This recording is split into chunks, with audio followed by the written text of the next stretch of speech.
fight. We don't have to kill. Everybody in the whole wide world really just needs to chill. No, we don't have to fuss, no. We don't. It seems to be working fine, and so we're live right now. So hello, everybody.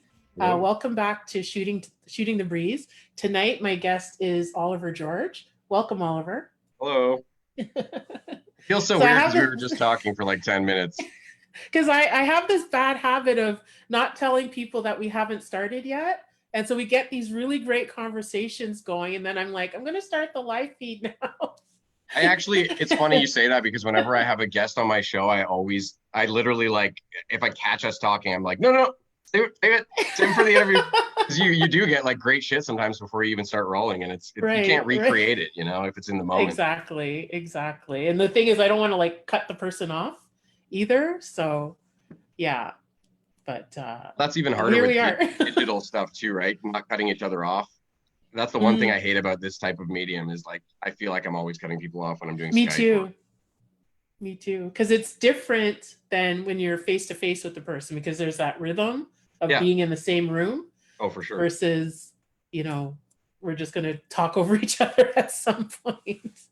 Yeah, that's one of the reasons that I didn't try to do the whole Zoom interview thing for my show. I mean, I had a lot of other shit going on in my life with the pandemic. My significant other was like the ICU nurse. So it was, my 3 kids were out of school. So I didn't really have time to be doing it, honestly. But I just love sitting down like face to face and looking somebody in the eye and having like that organic kind of real conversation.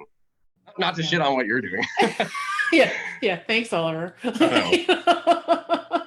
Well, like I said earlier, there were so many people putting out great content right now too. Like I mentioned before we started, like you and Trevor's Pad and Lewis and the isolation covers, and the list goes on. But I just felt like, there's so much great stuff out. I'm going to take a breather and focus on my family and crazy time we're living in.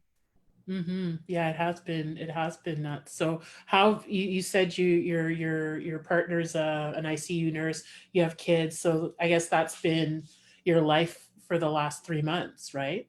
Basically, yeah. I mean, I work at the hospital as well. I sterilize surgical stuff. Okay. But I was, a casual on-call kind of worker anyways. So it didn't really make a lot of sense for me to be doubling the amount of people in our house going to separate hospitals. Like we just felt like it was going to up the chances of one of us bringing home COVID. And not only that, but I wanted to make sure that when she was coming home from work, I'm not also coming off a shift. And like, I wanted to make sure her immune system was super good so she doesn't catch this shit. So I've just been, like Mr. Dad, stay at home dad guy. But hey, 21st century family. That's what I'm all about. How many kids do you have? I have 3 kids. 3. Okay. Yeah. I started young. I have crazy cats. Actually. My oldest son is starting grade 7 next year and it's like blowing my mind. Wow. Yeah, the time flies. The time certainly flies. Oh, as soon as you have kids, time goes twice as fast, if not more. I don't have kids of my own, but one of my best friends, like I remember when her son was born and her son just turned like 25. And it's like, what? Yeah, I saw that you means post. We're old. Like I saw you post something that was referencing your age. It was something from you in the 80s graduating or something like that. And I could not believe your age. Like you look so good for your age. Thank you. Honestly, I don't mean that like as a creepy, you look so good. I just mean like I couldn't believe it. You look good for an old chick. Like, thank you. Well, I don't know your exact age, but I remember being like, really? She was born back then? Or I don't know. I was surprised. Thank you. Yeah, I'm 53. Are you fucking kidding me? Wow. Nope. I thought you were like 37. Yeah, okay. I can go with that. I'm fine with that. I'm perfectly okay with 37. Well, you don't have any wrinkles or anything. It's because I stay a little fat just to keep the wrinkles at bay. When you're plump, you don't tend to wrinkle as much. So that's what I do. That's why I'm fat. I stay that way. And a lot of people have said the fact that I don't have kids has also kept me young. So. Yeah. My gray hair count's definitely gone up as a father, but who knows? Could just be genetics. Yeah, that's the thing. Like my parents, like my whole family, we all looked. My parents have since passed, but we all looked at least 15 years younger than we actually were. It was just genetic. Yeah, it's got to We're be all at that baby point. If your whole faces, family's just got the fountain of youth going through their blood, So yeah, because my sister is 50, she'll be 51, and she looks like 32. Yeah, she looks like a kid too. I find a lot of Asian men and women too can look like way younger than they actually are. Something in the Yeah, genetics too. I don't yeah, know. because there's like black don't crack and Asian no raisin. So Wow. I was thinking black don't crack, but I'm so not comfortable saying stuff like that because especially now, I feel like, am I allowed to say that? I don't know. you get canceled. No, The Asian I had a raisin whole one bit. I sounds had a whole bit about a couple of bits with black don't crack in it. So yeah.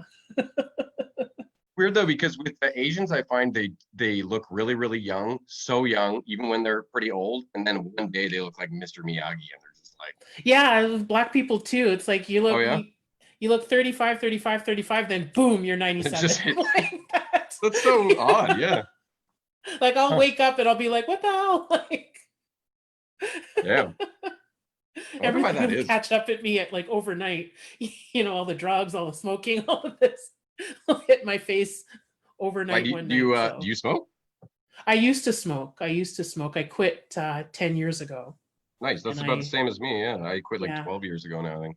yeah. This November coming of 20 will be 11. I hit Oh, 10 wow. years last November, and I smoked for like 26 years or something because I started around 16 and I Yeah. quit. I was 42 when I quit. That's a pretty Now good run. imagine how much younger I could have looked. Still though, yeah, you'd think you'd be more wrinkly from all those butts, but Yeah, yeah, I yeah, started when I was like 13. I think I quit when I was 21 or something like that. So I smoked like 9 years. I yeah. It's found a I long mean I still time. smoke weed. But yeah, cigarettes, I don't know. I found after the first year or whatever, it became too much of an accomplishment that I didn't want to fuck with it. And I never got tempted after that. I was like, no way, man, why would I go back? Yeah, After there was one or two times where I found out that somebody had put tobacco in a joint and I smoked on it. And even that got me kind of upset where I was like, ah, you broke my streak. Um, it's true.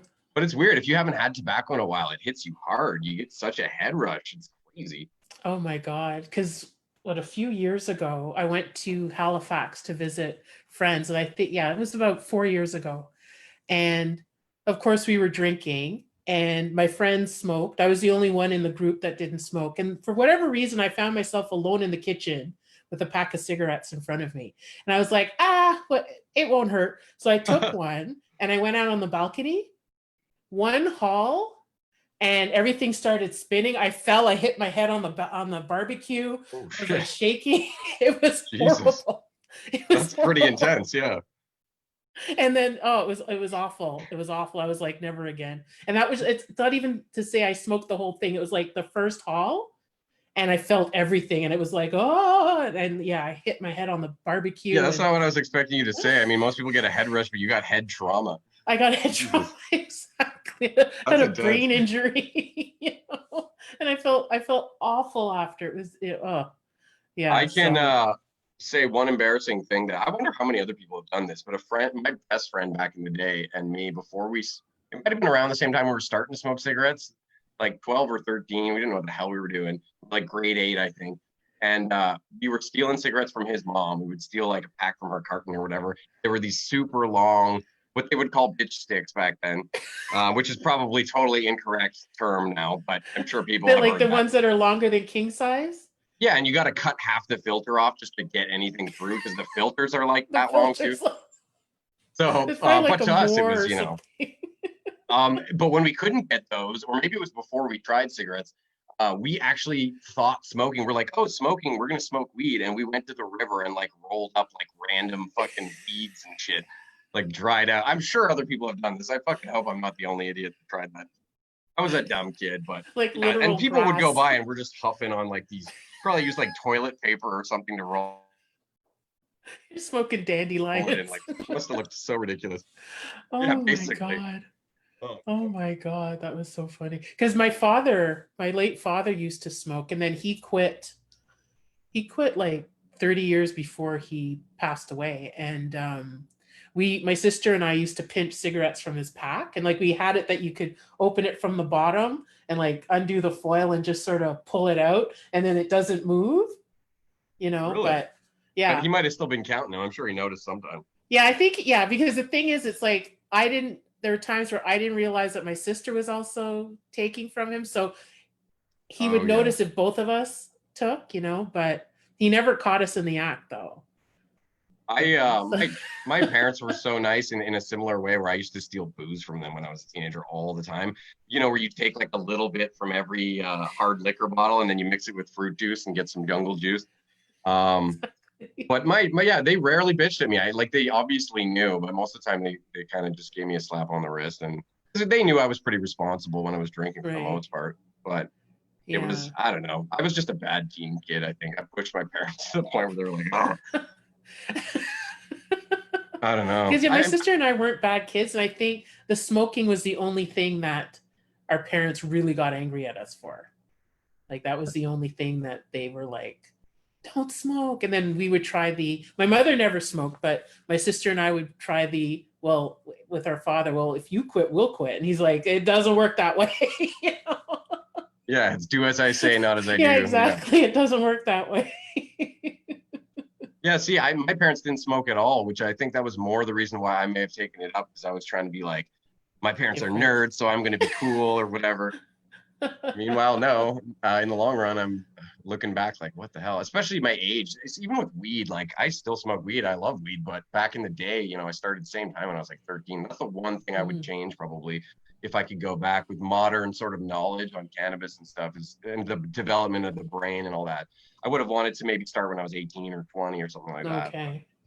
I mean, Okay. who knows? Maybe I wouldn't have turned out the way I am, and I generally like myself. So I guess it's not all bad, but I have Yeah. anxiety and shit. So I kind of like, I have medical marijuana for my anxiety, but I often wonder if my anxiety is because I smoked weed all during my youth. So it's like chicken or the egg. Exactly, chicken or egg. Yeah. Yeah, I'm not a big marijuana smoker. I find I choke. I choke a lot, but I like I vape gummies, like usually. edibles. Okay, yeah, I have a vape one, but I have to do like little tiny puffs, or I start Oh, start but I choking. read one of your Facebook things saying you had like a pulmonary embolism or something, right? So that's Yeah, all lung related, right? yeah, Yeah. exactly, So okay, well that makes exactly. perfect sense. Then yeah, you should just eat I the just edibles. yeah, just do the edibles and Not then worth it. the tinctures and stuff like that. Yeah, Yeah, so yeah, yeah. The drops takes a and the little oils and the stuff. Yeah. drops and the oils and everything. It takes a little longer, Hmm. but yeah, I can't handle any like any smoking stuff. It just it yeah, I start choking and it kills whatever enjoyment I would get out of it, because I'm like, Yeah, don't die, I've don't had that die. in previous years. I've had that where like I would hang out with buddies who would smoke like constant joints, and when I started picking that up, I found I had to get like a puffer and shit. So that was one of the Mm, reasons when I hit my 30s, I was like, I'm gonna get a vape and smoke like maybe one joint a day, and that pretty much fixed it. So, okay, that's but good. for me, it's really hard to like I wouldn't be able to go just edibles and cut out this stuff because one of the ways I was able to quit smoking cigarettes was because I had joints as that Yeah, the oral sort same of motion fixation, and exactly, and I was able to exactly. parlay that from joints to the vape for the most part. So, Hmm. edibles just make me want to sleep too. I always want to just take a nap. I don't know. It's not really fun Yeah, for a it just party. relaxes me so much, that I usually take it like an hour or so before I want to go to bed. Mm. And then I end up passing out on the couch because it works so well. I never made it Yeah, to the bed, sort of it's great thing. for that. Yeah. Oh yeah, yeah, We took some smooth. camping once. We went and it was, 10 in the morning or whatever. And we're like, we'll eat some brownies and then we'll go play volleyball at the beach or whatever the fuck. And by like 1 p.m., we're all like heading to our tents to take an afternoon nap. It was like such a waste of a day. Oh my god. But no, I remember the very first time that I smoked weed. Like I freaked out. Um, I think it was just the whole sensation of being high. I Mm. felt terrified. I remember just feeling terror, and I was sitting. I was with my friend, and we went into a restaurant. We had been at a bar, so we'd been drinking, and we went across the street to a restaurant, and we smoked it in the alley, and then we went into the restaurant. I was sitting there holding the chair because I felt like if I sat normally, I was going to float up to the ceiling, and it was like the Sounds most kind of fun, terrifying but thought. It was the most terrifying thought. So I was like, man. I was like, I have to go home. two thoughts there, which is one of the reasons I'm so glad that it's legal now, because people can be educated properly. It's definitely drinking, mixing. I've seen people green out, or especially if they're novices when it comes to weed. If they've got alcohol and they're doing the mixing thing, that's when a lot of people get the spins. But also, you probably just hit like some crazy sativa strain, which is known to be very cerebral and kind of get people's minds racing. And that's where a lot of people complain of paranoia and that kind of shit. And Yeah, I have no idea what kind it was, but I just know I was terrified. Like, it was it's not a good feeling. No, it wasn't good.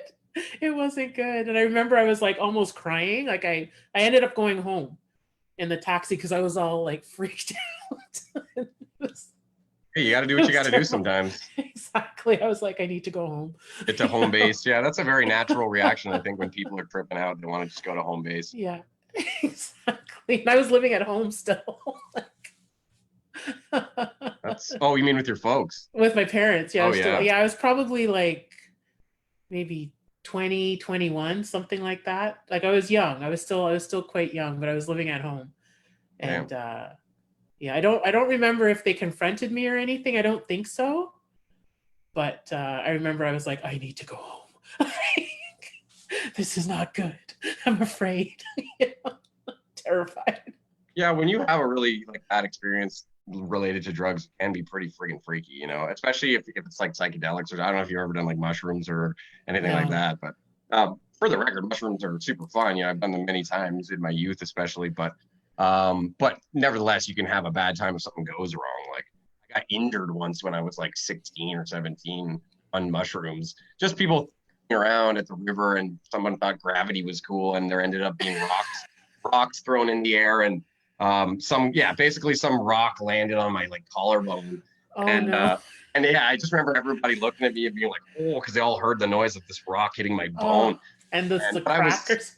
Well, no, it wasn't. I never had to get like surgery or anything like that, but it was bad enough that I like started freaking out and kind of like I couldn't tell. I was so high that I couldn't tell if I was in pain, but my body was still reacting kind of like in shock.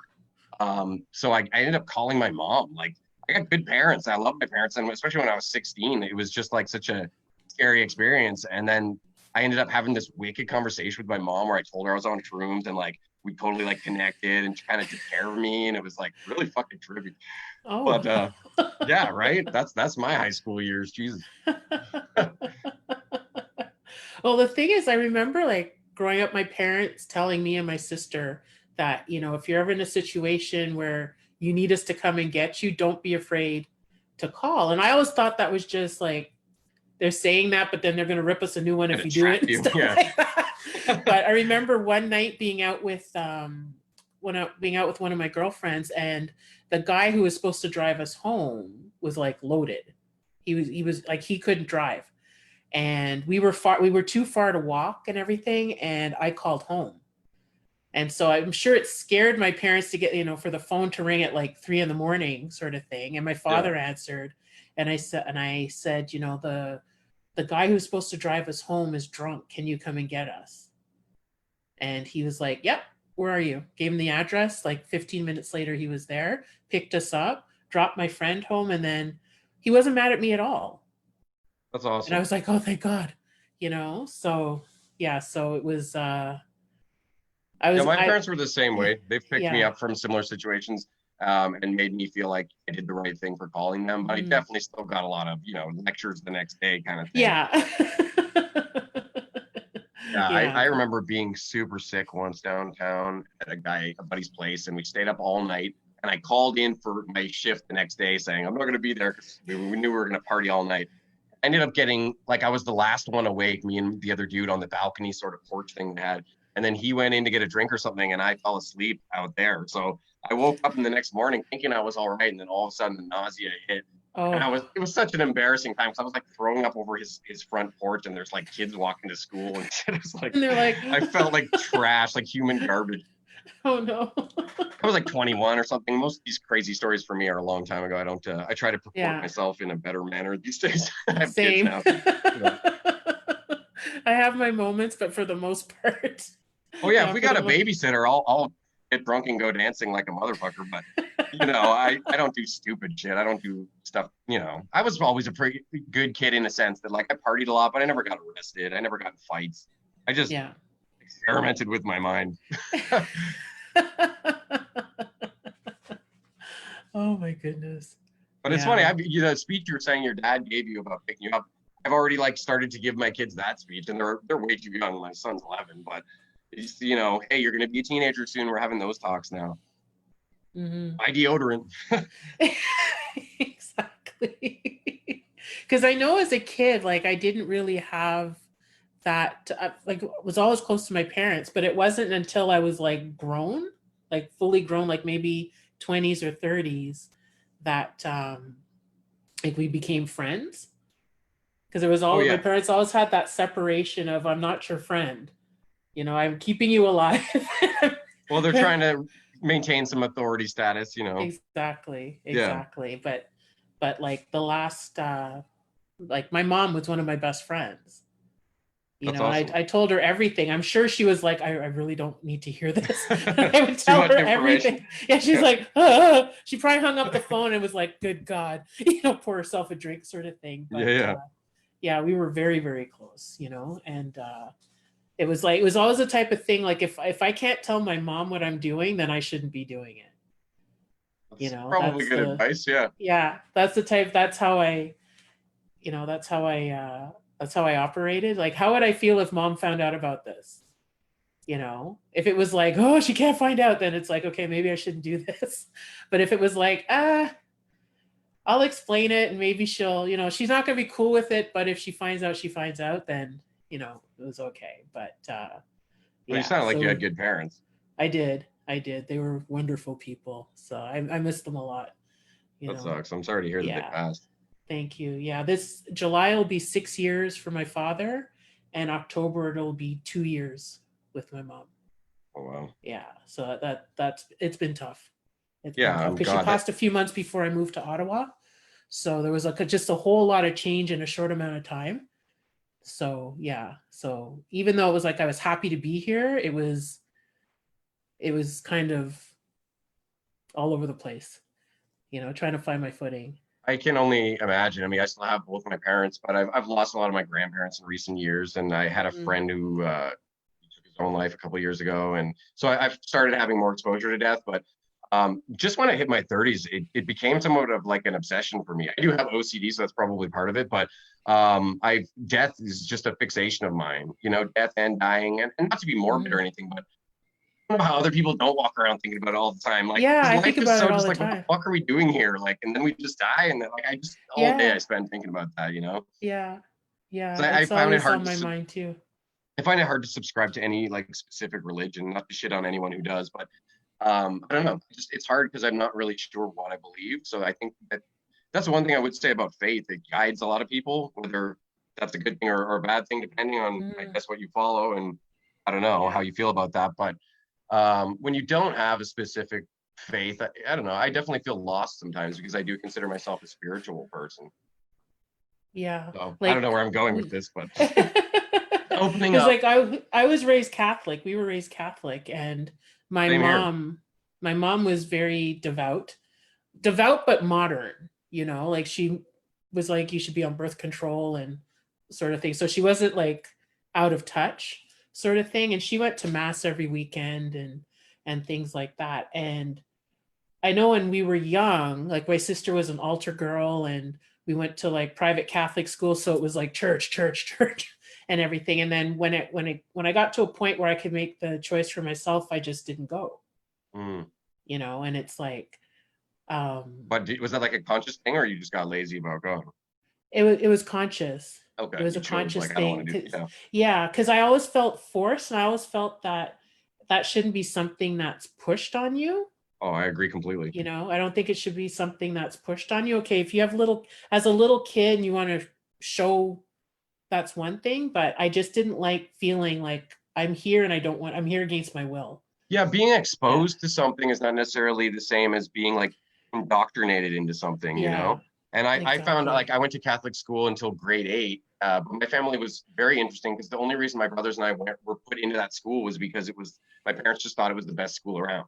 My mom was Mm, spiritual, but not Catholic. My dad, his parents actually were Catholic, but he's basically an atheist.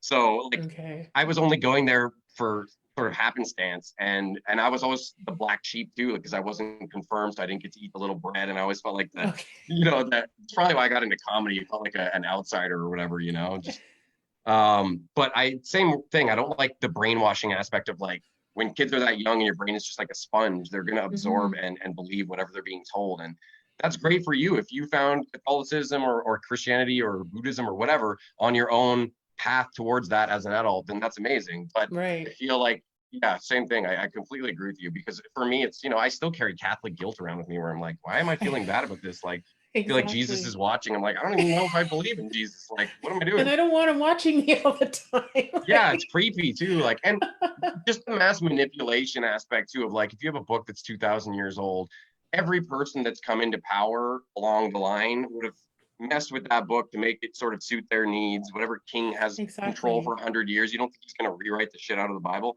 So I don't know, maybe that's sacrilegious to say to some people, but I don't know. It seems like I believe the Bible was maybe like real writings at some point, but I do not believe there's no way that they've not been tampered with. So Exactly. uh, Exactly. that doesn't mean there's no good to be taken from it either. I try to like look into all religions and try to like Mhm. take whatever pieces I think are useful. But Right. Right. I Because just the don't like being thing a I think I sheeple. can sheeple, exactly. You know what I Like I mean? I think like I to can think for my pin fucking self.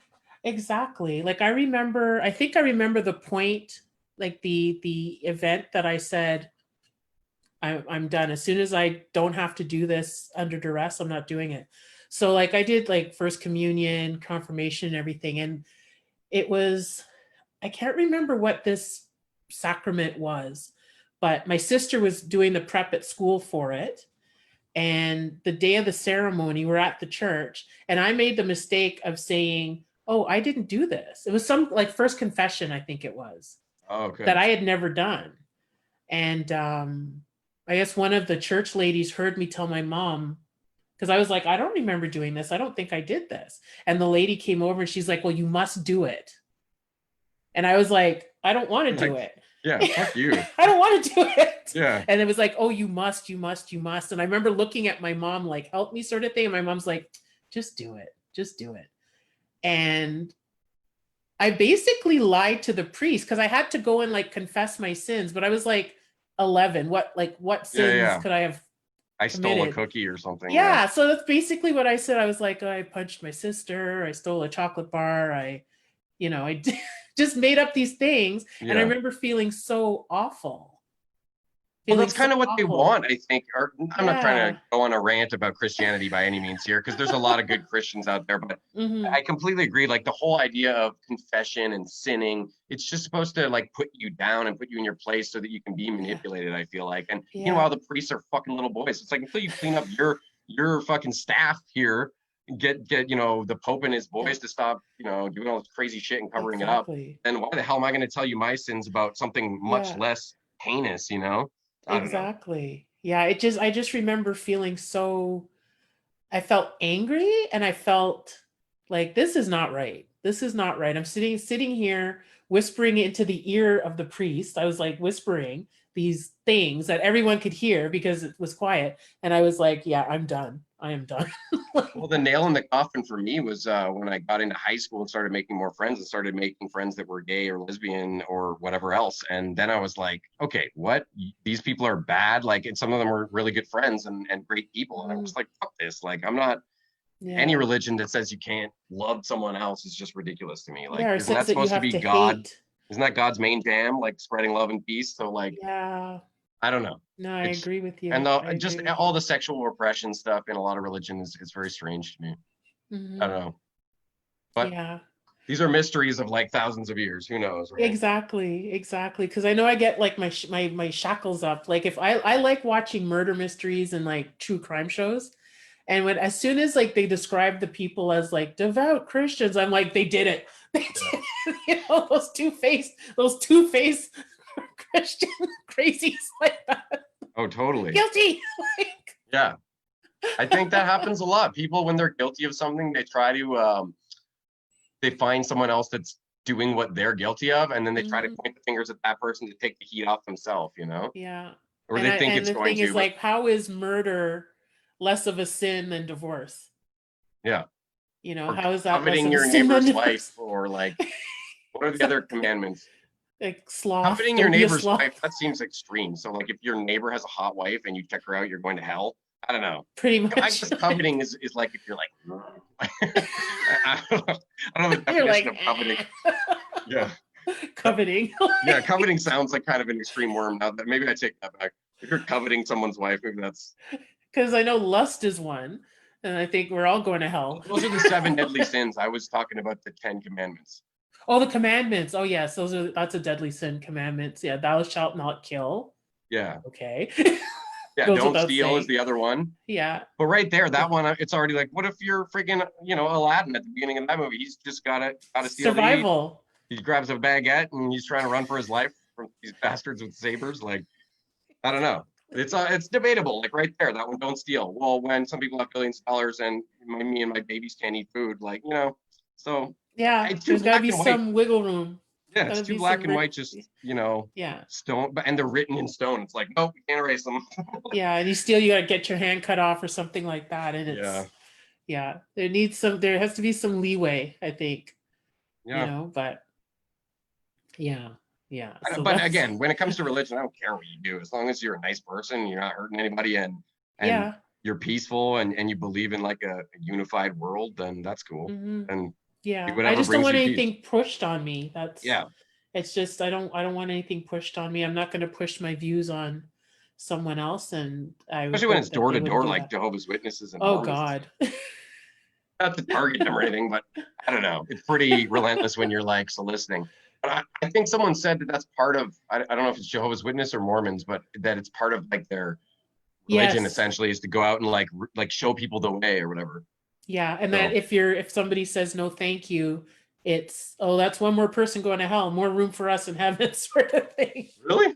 Yeah, I remember reading something like that it's not, I think it's like if you convert someone or whatever, like somebody decides to join the church, that's a bonus, but it's more to reinforce that, we Like a are the referral chosen program. ones. We're the better people, and we're trying to help these poor, hapless, soulless people, but they don't want the help that we're giving them.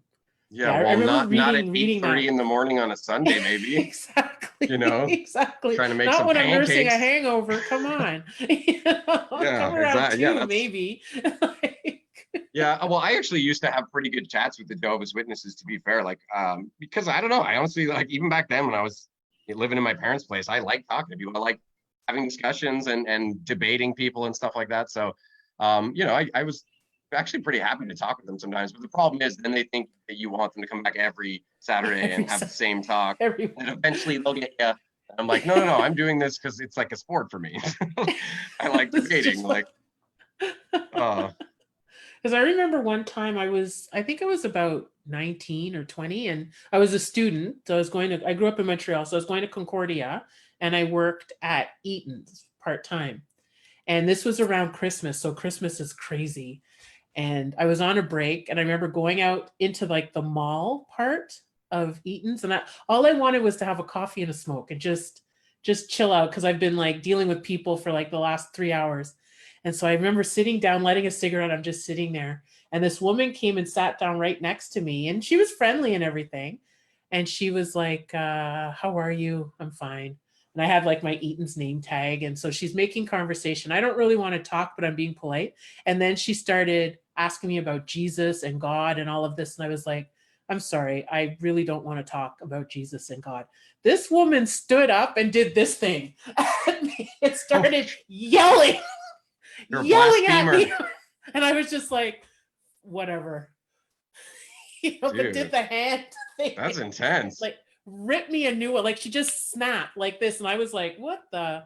I'm like, I still have 10 minutes on my break. Like, That's just leave me crazy. alone, please. Like, she I mean, went like nuts. going up and talking to someone you don't even know is already kind of ballsy to kind of pitch Yeah. your religion to them, but that's over the top, man. Mhm. Jesus, that's intense. I was so shocked because I wasn't expecting that. And when she got up, I thought she was going to walk away and turn, "I'm cursing you to eternal damnation," and ah.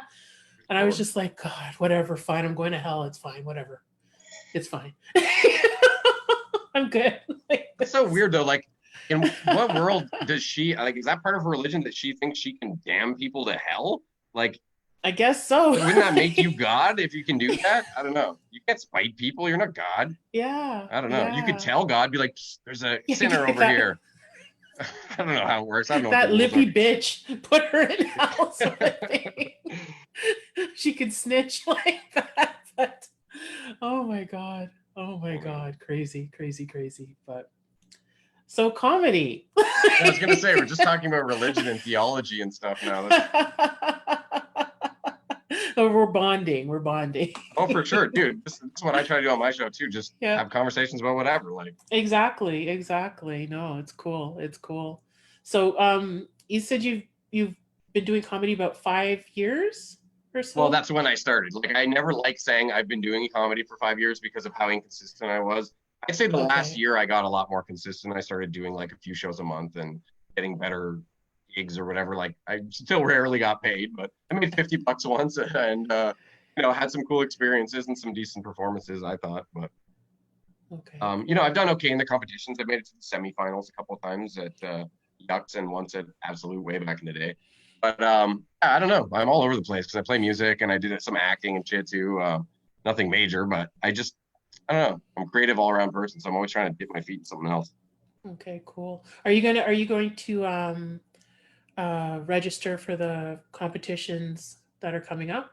Well, the Yuck Yucks one for sure. That was the only one I had seen anything about. But Yeah, that's the only one, yeah, that Howard had posted a couple yeah, I weeks like ago. to do it. The competition's kind of like how I would always get myself off my ass. I would just sign up, even though I knew I didn't have any real material, and then it forces me to like go through my phone or write a song or whatever. And you Yeah, often find out you actually have a lot more than you thought. So yeah, yeah. I've never, this would be my first time like applying to be in a competition, so I don't really know what to expect, but I've heard it's fun yeah, I don't and know. I mean, especially the first round, it's just like doing any other show. It's mhm, like, I mean, you want to get to the next round, but I try not to be like I'm not a really competitive person in that sense. It's cool if I make it, but like some right. people get really bummed out if they don't, and I'm like, it's audience voting, and sometimes there's judges, so it's you never know how it's going to go realistically. 'Cause Hmm. I've done sets I thought were good, and then thought, okay, well, I guess for all I know, this judge wasn't into the style of humor I did or whatever. Right, Maybe I right. said something that offended them, or you never know. But yeah, all you can do is try and have fun and try to make Yeah, new friends while you're at it. You know? exactly, exactly. Yeah, as I think the sign up is starts next week. I know it's Yeah, I a think it's early specific July. period. Yeah, like a week, a one or 2 week period of regardless of when the show's going to run. Yeah, Um, and it it's the sounds like same. it'll probably be half capacity, sort of. Yeah. Although to be fair, I've done competition nights on a Tuesday where it was at half capacity, so it won't be Exactly. that different in some ways. Exactly. I know. Depending on the show and the night of the week, yeah, it could be the half capacity. It's true. That's true. It does make a difference, but it Yeah. can go either way, honestly. Sometimes you have a small crowd, but it's a crowd that really digs your vibe. And then sometimes you have a big crowd and they don't dig your vibe. And then the silence is way worse because you're like, there's a lot of people being quiet, Yeah. you know? Exactly. Oh, man. Exactly. Because I know one of the last gigs I did was in end of February. It was at Absolute, and it was a pretty decent sized crowd. It was a Monday night, and so they were like with me, like I could feel it. And then as I was talking, I was like, "It's really quiet in here," but they were all just listening. And when I said that, I was like, "It's freakishly quiet in here," and they started laughing, but they were just paying attention and listening to me. Yeah. But it was just so weird. Like when it dawned on me, I was like, it's really quiet in here. That's It weird was when you have just those this strange. moments where you go like outside of your brain and where you actually are and you start thinking about your set from like the third. You know Or where if you you get see that yourself in though? the mirror. Hmm? That kind of reaction from the audience. You know where you get that? At Where? weed shows. At I've weed I've shows? done two. Like I did one at somewhere in the market, and I did one when I was really early in comedy. Somewhere in Toronto, there was a weed room. And like Mike Rita gave me a spot, and it was the same thing. I watched like four comics go up before me. They all had decent material, but like people just like enjoy it in their head, and they're like, huh. probably thought they were laughing out loud. Yeah, the only person who crushed that whole night was Mike himself, and that's because he hosted the place, so he knew that, and he knows how to break through. Well, he's just a fucking Okay. hilarious comic too, but that was his vibe, he had been doing it. So, but I was not surprised when I did it years later in Ottawa. I don't remember, Patty Boland's, I think it was a weed show last year, and same deal. It was just like everybody's stoned, so they don't let you know that they like what you're doing. That's so funny. And after the show, they're like, "Oh, that was a really good set." I'm That like, was really? awesome. And you're like, really? Yeah. Oh, okay. They told me that like when I was up there. Yeah. Someone could have warned me. Like, that's hilarious. Like That's I've hilarious. been lucky in that I've never had a complete what I would call like bomb, like where you like want to run off the stage. The worst moments I've had are like having to pull out my notes and stalling for a bit, and afterwards I feel shitty about it. But I've never had one where I was like, oh, everyone in this room thinks that I'm terrible at comedy. And I feel like I count my blessings because I'm sure it's coming. It'll happen eventually. But it happens to everyone, so. Yeah. Yeah. No, I've bombed, but I haven't had that one where it's like, where you're hoping for the floor to open and you to fall in, sort of thing. Like those guys are gonna kick my ass when I leave, or like something like that. I've never had that kind of a horrible situation. Yeah, exactly. But I know I forgot my set like mid bit. It was like a massive brain fart, wiped out, couldn't remember anything, and I don't think I had notes or anything on me. Well, that's the worst. And I was just like, yeah, I was just like, and I remember starting to try to talk, but I was just sort of babbling because I didn't know like where I was or what I was doing. And I actually just had to stop. It felt like an eternity. I know, it's so weird when that happens. It was just like, felt so long. It was a pretty significant chunk of time, like say about 10 or 15 seconds, because I had to like start from the beginning in my head to That's not that get bad, to where I though. was. And I was like, okay, but I was all rattled and everything after, but it felt like forever. At least you finished the set, though. That's cool. Yeah, I did. Badly, but I did. Strangely enough, when I get what you were describing, where like you freeze up and you kind of just like blank out, it usually happens to me when I have a really big laugh from something. I get like caught up in the moment of like, oh, this is going well. And then I'm like, shit, asshole, you got to get back on track. Keep going. You start to relish the moment a little too much, and then you're like, fuck, I got a job to do. So again, I use the term job loosely. Because I know like my early sets, like if something didn't land and nobody laughed, I would start laughing. And it was like that nervous, like, just to hear something. Yeah, I think that's pretty common too. Oh my God.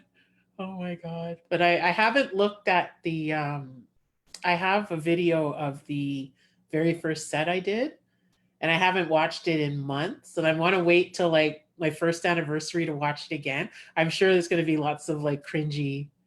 Well, you've seen moments. It before though, yeah. Yes, I have seen it. What did you think? Watched it. I watched it the most like the day after it happened, and I was just like, I can't believe I did it. Oh my God. So I watched it probably like 900 times, sort of thing. But I haven't watched it in, I don't know, I want to say at least 6 or 7 months. So yeah, I'm sure you picked up some skills along the way since that video. Yeah, but I know I had some like solid jokes in there. I had some really good jokes in there that I've pulled out and have been using again, but I know just the whole thing, like how I stood on stage and stuff like that. I'm sure there's going to be some like, ooh, cringy moments. Just yeah, I mean, for your first time, what do you expect though, right? Yeah, like, exactly. I noticed the same thing though when I went back and watched, because I was like you, I filmed the first time I ever did it, but I took it a step further. I was like, I'm gonna put this on YouTube and it's gonna go viral. And like, I was just, a complete idiot. I made like business cards after doing like 3 sets of comedy. But I did watch it. I don't know, because it was decent. I don't hate it. I still liked a lot of the jokes in there. And same thing, I had found a lot of stuff where I was like, oh, I should try that again.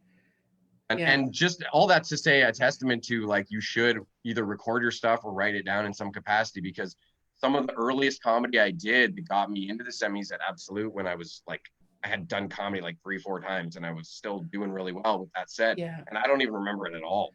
Like I know roughly what it was about, but I couldn't do it in a million years now. So it Yeah. bums me out. It makes me a little sad. There could have been a couple of nuggets I could have taken out and modernized or whatever, you know. Yeah. Yeah. But Because I, lesson learned. yeah, like I've all from the beginning, I've always, if I could videotape it, I have. But at the very least, I've like at least like taken my phone up and gotten an audio because I like to listen to it after just to, Yeah, I try to do that too. yeah, I just forget to once in a see while, what but worked. And yeah, exactly. And then I also always have like the set written out. So I know that, okay, on this date at this show, these are the jokes I did, hmm. you I know? started actually because well, I was writing my jokes, but I would just bullet point it. And now I'm starting to actually like go back and flesh them out and write like little paragraph sort of summaries for the jokes so that I could Mm, not do them for like 5 years and then be like, oh yeah, I remember this joke, and then kind of have a little cue card sort of cheat sheet to get it back in my memory, you know. But right, right. it's because I've had another phone too where I had generally when I think of something funny or if I something happens in a conversation or whatever, I just text it to myself. And then after a couple Mhm. months when I need a new 5 minutes or whatever, I just go through my texts and try to cobble things that have some Yeah. connection to each other or whatever. But I've lost a phone before that had like months worth of those texts to Oh. myself. And it was just, yeah, probably a lot of it was dog shit anyways, but there was probably something good in there that I really would have Yeah. like longed to have, you know, but all I can do Mhm. is try to adapt and never do that again. Yeah, like I try to I have a like a notepad where I can write in, but I think I'm more comfortable like putting it in my phone, and I use Evernote to just Okay, log yeah, all yeah, I've heard of my that. oh, yeah, it's been pretty good. I was trying different things. But I like Evernote so far, so I transferred all my jokes into Evernote and it's been working pretty well. So I Nice. have like categories, so I have like in development. So it's like I have an idea, I just write it down, whether it's like 14 paragraphs or like 3 sentences, I write it down, I have Yeah, it you in might as well. development. Yeah, so it's like I can go back at some point and see, okay, what are the ideas that I had over the last couple of weeks, and maybe I can flesh something out of these, or like rework something existing, and stuff like that. So it's always a work in progress, I find. Yeah, I mean that's kind of comedy's nature for sure. Mhm. I find I kind of cheat when it comes to memorizing jokes because I'll just make songs and it really helps me because I started playing music when I was like 13, but I only started comedy when I was like 30 almost or something. So maybe 28 or I don't really remember. But what's 5 years ago? uh, 2015. yeah, so I'm almost 35. Yeah, so I was almost 30. I guess I was 29, I think, 29 and a half. So anyways, needless to say that like my brain is just more attuned to memorizing music and lyrics, I guess, than Yeah, jokes is kind of like memorizing a speech almost. So I don't know. yeah, And it because helps when you have a melody to kind of accompany those words because it's like okay, a mnemonic device or whatever, you know, you can be like following along with the music, so to with the speak. music. Yeah, because I know like if I want to learn the lyrics to a song, I'll just listen to it over and over and over. So I use that same logic. Like when I have the set the way I think I want it, I'll record myself saying it and just listen to it over and over and over. And then See, the sometimes you're listening to it, it's like, oh, maybe I could tweak something on that, rework it, record it again, and that's the only how. thing with that I find is if you record a set and you like it's just spoken word comedy and you have it exactly the way you want it. I feel like that's almost limiting in a different way because then somebody says something to you from the crowd and you're like, oh, Yeah, like it's gonna fuck up my exactly. whole segue or whatever. So, but with a song, you can memorize it to a T, like you were describing, and rarely gonna need to throw some improv into a song. Like I could if I Mm, wanted, maybe, but generally speaking, people shut up when you're playing a song and let you do it, and they don't and go let you like, do it. Yeah, "I've never been yeah. heckled in the middle of a song. It wasn't funny." And- Yeah, that would be brutal. that would be awful because I just try to like just to memorize it so that in the event that somebody says something or something happens, that I'm not going to be like completely Yeah, derailed. you have your spot So you can come back to. yeah, Yeah, that I can come back to it. So just to have it memorized, because I know when I do it, I'm not going to do it exactly like how I recorded it, because depending on the vibe and how you're feeling and stuff like that, um you may take liberties with it, yeah, but at exactly. least you Yeah, you have the I have like the framework. the framework of it, that I know it well enough that I can manipulate it if I need to. So Yeah. Well, and the best comics you see, like they clearly prepare their material, but then they've also got like a 30% margin of just like feeling Mm, it and maybe crowd work, maybe just improv, maybe whatever, you know. And it's yeah. so amazing to watch when you see someone that gets that perfect balance of just like prepared material and in the moment like magic, you know. Yeah, exactly. Realizing I'm being a Exactly. very hand talker. Very handsy. I have my hands or my arms just sort of elbows on the table, so it's like I don't know what to do with these right now. Yeah, my hands are out of the frame, but they're like what's been have you had like a horrible experience in comedy yet? Like have you had like a really great experience and then like conversely a really I've had horrible lots of experience? experiences I thought were really fun and awesome. As far as like bad experiences, I don't know. I mean, I've had plenty of sets where I thought like, oh, I could have done better, or you know, Mhm. whatever. Yeah, I didn't like leave with the best feeling, but I don't know that I've ever had like a set where I thought like, oh, God, I need to cry about it or feel really, really Mm. like depressed, you know, like I would say one recent thing that was for me not awesome was I got a spot in Renfrew, I think it was, and it was at like a curling place.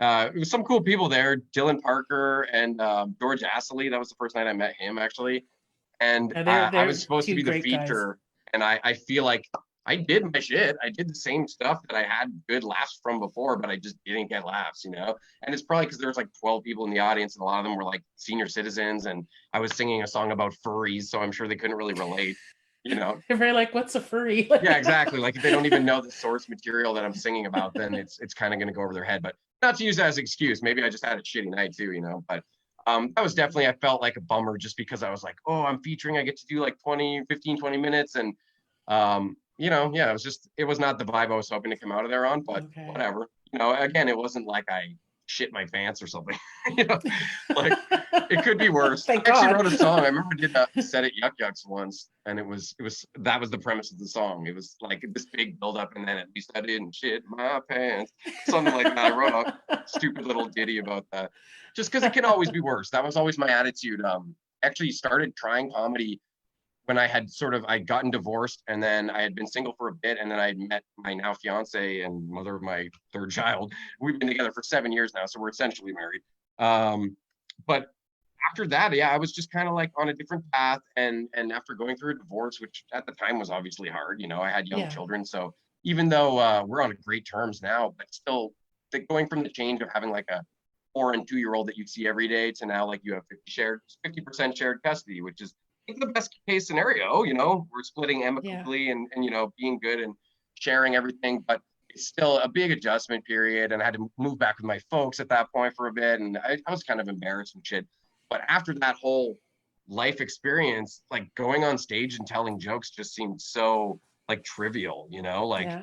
what's the worst that can happen kind of thing. I felt like I had kind of an emotional armor from just what I had been through not that long before, you know? Yeah. So I don't know where I'm going with Yeah. this, but yeah, that's I kind of can my comedy relate to story. that. I can relate to that because like I'd wanted to do comedy for like since I was like 15, but I was always too afraid. And like last year, I decided it's now or never. You know, I'm old. I gotta get. You know, I want to at least say I did it. Yeah. And part of the motivation was like the worst things, the worst thing that could have happened to me happened. Like I used to be terrified at the thought of losing my parents. Like Oh shit. that would like wake me up at night and was the most horrible, awful thing that could happen. And it happened. And somehow I survived it, you know? So I was like, if I can get through that, I can get through pretty much anything, Yeah. Now you my know? divorce makes me sound like an asshole. No, no, no. But I went through the divorce too. I've Oh, been okay. through a Okay. So you divorce as double well. whammy. Jeez. So Yeah. I know. Well, the divorce was like 100 years ago, but Yeah. like Yeah. more recently, it was just like you know the thing that I thought was the most frightening and upsetting thing that could ever happen happened, and And then I'm you just battle weary and you get this like vibe of just like, all right, try me. You know, you're like, yeah, pretty bring it much. on. Like whatever. You know, I'll try it and see what happens. Yeah. Yeah. And so it's like I've just sort of, I know once I started, I just sort of barreled through, just Yeah. kept going. Like, this is fun. I want to do more of this. And what Well, do and I do to, everyone who you yeah. meet will tell you when you're just starting too, like, hey, keep doing it. Like you're obviously not just Mm, gonna be like George Carlin or whoever, like right when you start. You know, you gotta yeah. it's like anything You're else. only You going to gotta get better by doing, by doing it over and over, you know, Yeah, by, definitely. yeah. So that's what, it was something that I know I always felt good doing it. You know, was always excited That's to the go to main the key if you're club. having fun. Yeah, Yeah. And if I'm you're having a making friends, blast. Yeah, meeting people. I love just the whole process yeah. of it, you know, and like the excitement of waiting to go on stage, you know, the joy of seeing like people that you're getting to know get up there and do their thing. And yeah, it was just a whole beautiful thing, you Yeah, that know. was the only part that even to this day I've still had a hard time implementing in comedy is really being thorough and doing it super often. It's partially just because of like life constraints. I got three Right. kids, you know, I'm working sometimes, I'm busy enough, and now with the podcast and shit too. But it's also just I always felt weird about like I always like my material to be fresh to me too. And I know it's like a ridiculous concept. You obviously have to do the same jokes, but like I always feel like if I'm doing jokes that I've done before, there's some person or maybe even just a comic watching being like, I heard this, you know, or like I know it's all in my head probably because usually it's a room full of people who have never met you, but I always felt like a hack when I start repeating the same shit. So I always try and like just write a good whatever, do it a few times, and then I just like peace out for a couple months and come back with like that's the one thing about me. I don't do it that often. But pretty much every time I've come back after like a few months of hiatus, I always have brand new shit and I rarely ever go back to the stuff I did before. I just not be to be like snooty about it. Just I don't really have a lot of fun doing the same shit over and over again. That's why I know Okay. I'll never be like a professional comic touring and shit because I think I would go nuts. The same way I love Mhm. playing music. But when I think about like Bon Jovi singing like "Living on a Prayer" for the For, 800,000th time, he probably for wants the to shoot past his fucking 35 brains out. years. Yeah, he Exactly. doesn't want to be He living sings at it all. 500 times a year for the last 30 years. I know. Yeah, I don't I know. know Like that. That'd I be mean, hard. you probably it's give or take. You probably have great moments too, where like people are singing in the crowd and crying, and you know it's a balanced thing, I'm sure, but I don't think it's for me. Yeah. Whereas doing the podcast is the exact opposite. It's like how other people who are those types of comedians probably felt when they got into comedy. Where like when I started doing the podcast, I was just like, oh, this is what I want to do. This is the thing that's not even scary to me. It's not even hard to me. It's just Mm, all I have to do is talk to people. I love talking to people. I love making friends and meeting people. So yeah. it's just been fucking awesome. And I'm still gonna do comedy because I like to challenge myself and I Yeah. joke. I want to tell it. But yeah, I don't know. Podcasting's the way to go for me, I think, and Yeah. we'll Like stay I'm home kind enjoying of this show. too. Cause I like the spontaneity of it. Like you're thinking on your feet. Like I come prepared and I have like a none of which I touched on. I think I asked you two of the questions I that I talk a usually lot too, ask. so that's partially on me. But I like when it goes off on a different, you know, it goes off in a different direction and Yeah, you end up yeah. talking about something really cool. Like I All these really, tangents, yeah. yeah, I really like that. I really Same like here. that, you know. Yeah, So it's always that's good to be prepared and have like a list of like topics you want to touch on, right. but the best thing is to just be liquid and just flow with the Yeah, conversation, you know? exactly, Yeah. exactly. And so I've had a lot of fun with that with this because even though it appears structured, it's not as structured as doing stand up or for me at least. There's a stand up it's like I'm rewriting things, I'm rehearsing. Where Yeah. this it's like okay, I do a little bit of research, I have a framework of questions that I want that you know I'll use as a guide sort of thing, but it's Yeah. really unrehearsed. Exactly. Yeah. You And know, with it's stand up, just I get anxiety for those reasons a lot with stand up just because you know, you're like, oh, if I forget something, it'll throw everything off course. And it's very easy to like spiral out if you're someone with anxiety. Whereas I mhm. guess I could do that with these types of conversations, but it just doesn't happen for whatever reason I Yeah, find. same with And like me. you were saying about spontaneity too, I find that a lot of the time I can be at my funniest when I'm just talking to someone and it's coming out improvisationally off the Right. cuff. Like I find I make people laugh the most when we're having like board game night and Yeah. I'm like, damn, I'm throwing singers out. What the fuck? But Somebody you write know, this down. I know. yeah, Yeah. exactly. So Yeah. it gives you an opportunity to kind of shine in that way if you're somebody like that. Like I did a lot of Mhm. improv when I was growing up and I always thought that was a blast. So I guess some Yeah. of that stuck with me. Yeah. Because I know I've been doing a lot of open mics, like virtual open mics. Oh yeah. And one that I've been doing like every Saturday for the last 4 or 5 weeks, I think. We have 4 minutes, and at 3 minutes, you could either finish your set or you can ask for a topic. and he'll give you a topic and you can go for like an hour. And the last 2 weeks, I didn't go with anything. I said, I want a topic. Like, give me a topic and I'll just try and riff on it for 4 minutes. And it's been like a really good exercise. And it's like Michael Lifshitz's competition, Oh where yeah, I you get saw a some of that topic on and four Facebook. Yeah. minutes. So it's like building that muscle sort Nice. of thing. So that's been interesting. So like It's the got to be last 2 weeks, intimidating though.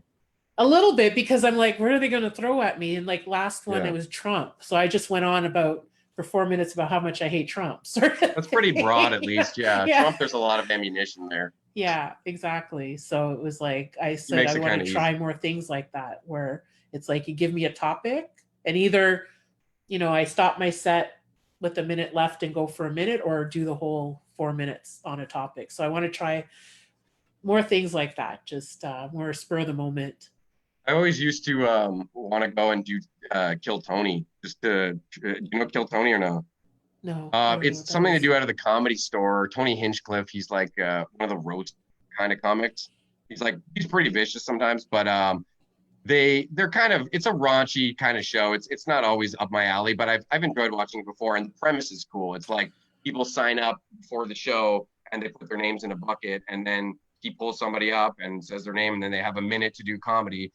And if they, either way, they interview them after and kind of ask them questions. But if they do well, sometimes they'll let them do more of their set. And it's, I don't know, it's just kind of a cool premise because they're Oh, wow. very ruthless if you suck. Like and it's part of the, like, I think you're supposed to know that going in. I don't think they mean it, but they're ruthless, like to the point where someone looks like they're gonna kill themselves and they'll make a joke about that, like, they have no remorse because they're roast comics, and that's like Yeah, their bread and butter. that exactly. I bet you That's to what they go do. after the show like, hey man, please don't kill yourself. Yeah, please don't kill me. Or me, because they pissed off some people along the way. But yeah, it's a weird Oh show, my but God. it's a cool concept. That is cool. That is cool. I don't think I could do roasts.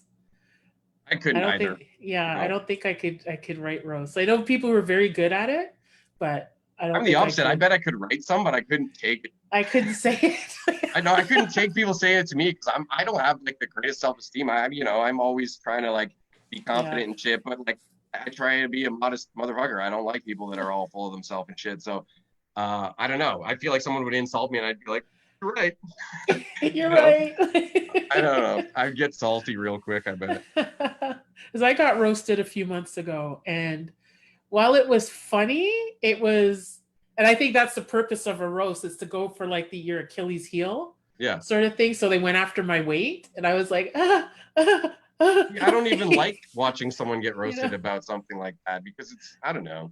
Yeah. That's me. Yeah, it's hard to say roast. I'm so cut down the middle because I've definitely laughed my ass off at roasts, but I also have cringed and been like, oh, that poor person, because sometimes it's a little too on the nose and you're like, they're laughing now, but they're like screaming and crying inside. Yeah, because I was laughing up until mine, and I was like, ooh. Yeah, everybody's got to take their licks. Then I continued laughing after, so I was like, I'm kind of a hypocrite. Yeah, that's the part of, I've never had a thick skin. That's something they always say you have to have in comedy, but I'm such a sensitive motherfucker. Yeah, same. Oh my God. And like, for some people could just roll. Pardon me? I've just basically avoided the roasts. Yeah, like I've always thought they're cool, but I've never had any inclination to want to go do it for those reasons. Yeah. Yeah, because I signed up. I said, I'd rather have it known.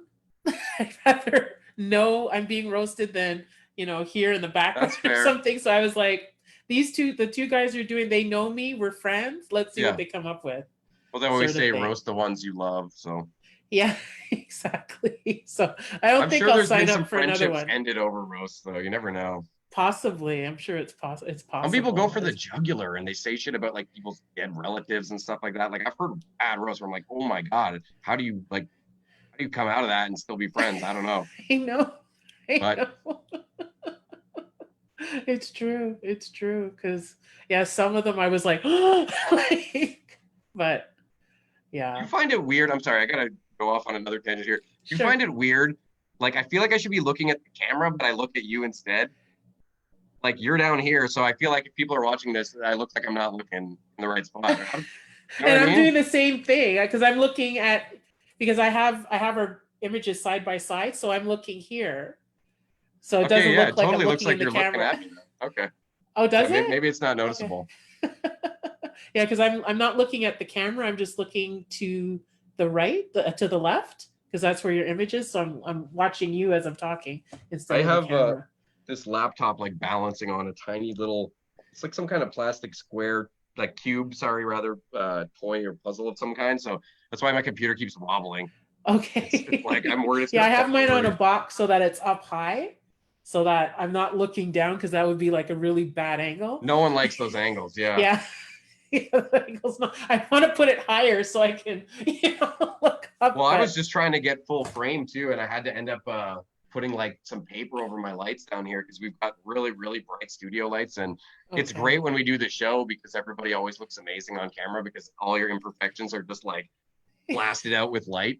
So people usually are pretty happy with how they come off on here, but it was not working for whatever reason with this camera angle. It was like spotlights coming through the ceiling. So Because I have two lights here in front that are shining towards me, but yeah, I don't really. This is the best setup that I've put together. It seems to work, but I like your it's cat just hot painting. under the nights. Pardon I me? like that. I like the trippy cat painting in the back. Oh yeah, yeah. My late brother-in-law had given me that for either was either my birthday or Christmas, like many years ago. He passed away Pretty a couple cool. of years ago, It's a cool but art it's style. yeah, yeah. I was still living in Montreal when he gave it to me, so it's been, I'm sure it's like 20, 22 years or so Oh, that nice. he gave it to me. Yeah, so I've carded it everywhere and Yeah, I've it's had cool it you still up. have it. Yeah, yeah, because it's just interesting, like a blue cat on a green chair. It's very like Salvador Dali, like very weird, Yeah, it's like very trippy. surrealist Yeah, for yeah. sure. So I like it. I like it. Yeah, but So so I we was gonna can. say, now that you've told me you had like a list, I'm kind of curious what you did write down to ask me about. Oh, yeah. Well, like, yeah. So some of the questions I had were like, where did you grow up? What was your childhood like? So we kind of touched on that a little bit. Yeah, How I you grew got up into here. stand in Ottawa? Yeah, Yeah. I'm pretty boring story in that sense. Childhood was good too, honestly. Like I'm a story of like white privilege, I guess. I'm not like we weren't super rich, but we were like middle class, whatever, And I went to a school that was pretty it was super whitewashed. But there was I guess just because it was a super rich neighborhood and even the yeah, I don't know why it was so whitewashed, honestly. I think it was just the neighborhood or something. But Yeah. we also had some program at my high school. It was like for it was called the IB program, like International Baccalaureate. So it was like the only one in the country, I think, and it was some program for really, really, really smart kids. Is they do all Okay. over the world, and this was like the one in Canada or something like that. So, Okay. but yeah, I don't know. I grew up like some of my friends were super rich though. Like I knew a guy who had a swimming pool, indoor swimming pool with a slide. In the Like, house? yeah, we go to a Wow. party at his house, and he's got an indoor swimming pool with a slide. I was like, what the fuck? Wow. Yeah, so that's privileged, but I didn't Yeah. have that Yeah. shit. We still had a pool, I guess, so we are pretty damn privileged. But the main thing, you know what? Race aside, the main thing I consider privilege for me, not necessarily white privilege, but I just the privilege of like having loving parents who like Yes. taught me to Yes. be not a piece of shit to people and taught me to be open to just judge people for who they are and not based Yeah. on anything else. And I mean, Yeah. everyone has subconscious prejudice that come into play. It's human nature. And I was talking Right. about this on a podcast I just recorded with my dad actually, but it's race is definitely a big one, but people will do it with anything. They'll make They'll fun of find someone's weight something. or they'll make fun of their ginger hair or like whatever. They'll find something different that differentiates, some sort of parameter that separates and Right. isolates you from each other. And I don't know, that's just negative in any frigging capacity. Yeah. So Because, like, I know, especially like within the last couple of weeks, like everyone's been like questioning themselves and questioning like what they've learned, and like there are things that we have to dismantle, things mhm. that we have to relearn and things like that. And it's not only white people. Like I've had to relearn, I've had to like look at myself and say, yeah, okay, I don't have white privilege because I'm not white, but I've had other privileges. I've like the privilege of a safe and happy childhood, Not you being know. physically or mentally disabled, you know. Exactly, exactly. I had Um, like the best education. there you go. Went to the Yeah. best schools. My parents were married until my father passed away. I'm married 49 years, so, Oh, I had, oh, sorry, I had a glitch there for a second. yeah, you froze for a minute. Yeah, I thought you were But yeah, cutting so I out. had to, Okay. No, sorry to interrupt though. oh, that's okay. So yeah, so I had to like acknowledge like my own privilege, like say in this with quarantine. I'm fortunate enough that I have a job that I could work from anywhere, That's nice. that, I'm not worried about losing my job because I can Yeah. do it from here. I Not can being do able it to from pay anywhere. rent and shit. Yeah. Exactly. That, never, as a kid, never had to worry about where are we gonna live, or are we gonna eat, or anything like that. Like grew up very, and a thing that I've, I think it's only like really the first time that I've realized like how much my parents protected me Mhm. and my sister. Because just thinking back, like we used to figure skate when we were kids, and we were like the only black kids in the whole skating club, and there was one girl who was just horrible to me and everything. But thinking back, it was like my mother was the one that would take us to the arena and everything. That she probably there's probably a whole lot that my sister and I aren't aware of, that she, did She defense and endured to offense. get you guys to go Yeah, skating. Yeah, yeah, exactly. That she protected us from, yeah. and Well, that, let's be honest, like hockey and figure skating is kind of like a white people domain to some degree. Like, not that oh there yeah, shouldn't be welcoming to other people, but predominantly speaking, like hockey's a pretty white sport. yeah, exactly, So exactly. I think there And is a lot of that community that probably is prejudiced and bigoted towards what they don't understand or what they can't relate to. That's where it always comes from. Is people are yeah, scared of what they don't understand. You know, exactly, but I don't know. I exactly. never understood that in a sense because to me, I always thought it's so much more fun when you embrace that which you don't understand. You know what I mean? And I'm not even just talking about Yeah, people, but even like activities or learning an yeah, instrument or like whatever. Like, oh, just because I don't know this thing or how to do it or how to process it right now doesn't mean I can't. It just yeah, means I need to put in that effort and give it a shot. I don't know. yeah, yeah. And it's the thing that's really getting to me, that like upsets me, is that, even with, how can I explain it? That like if I tell somebody, like fortunately I haven't had to unfriend anybody or cut anybody off, from my friends list or from my life or anything like that, thankfully, because I know of other people who've had to do that. Um that I haven't encountered personally anyone who's like, yeah, everybody's important, but that, because they're people who are like more concerned about property being damaged Yeah, than people being murdered. which is just fucked up. It's just fucked up. It's like, how Yeah. could you put like property above life? And not only that, but how can you be surprised that this stuff's getting damaged when like they try peaceful protests and it doesn't get anywhere, Exactly. Like Exactly. no And the no thing one. is, people don't know history. That's just the Well, thing. the We've all media been plays a fed. huge part in it. Oh, for sure. For sure. And we've all been fed this sanitized bullshit version of history. Like you can't discover land where people already existed.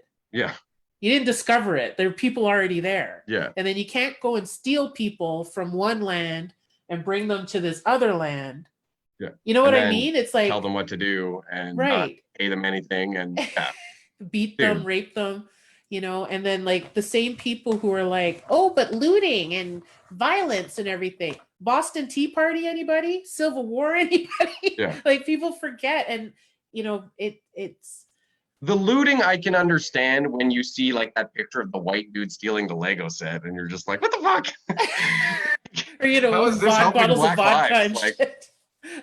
you better be building a little Mace Windu or some African American character, you son of a bitch, because this is not helping Black lives. Like you and your Legos. I don't know. Exactly. And the thing is, everybody knows that there are agitators that go down, that people like have no, they don't give a fuck about the cause. They're like, there's some looting going down, I'm going to go to the Apple store and stock up, sort of thing. That Yeah, people just go to cause trouble, and the problem is history. And not enough people, myself included, like none of us were taught the real history, the true history.